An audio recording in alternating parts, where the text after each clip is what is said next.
So yung blood donation drive natin, it's not exclusive na yung ma-accumulate na blood ay mapupunta para sa mga senior citizens. Hindi po.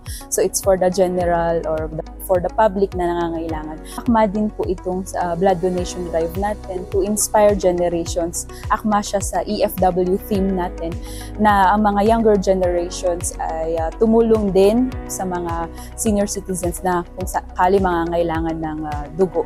So usually po, nakikipag-partner po sa amin yung mga iba't ibang organization within the Baguio City po. So upcoming po, meron po kami sa Malcolm Square po. And meron pa po kami sa Z-Radio po. Abangan na lang po nila po yung next na gagawing MBD po. Try lang nila kasi minsan di nila alam. So, kung paano or anong mga requirements. So, pagka merong call for donation, I think it's okay kasi may assessment naman, check naman. I think it will really help a lot.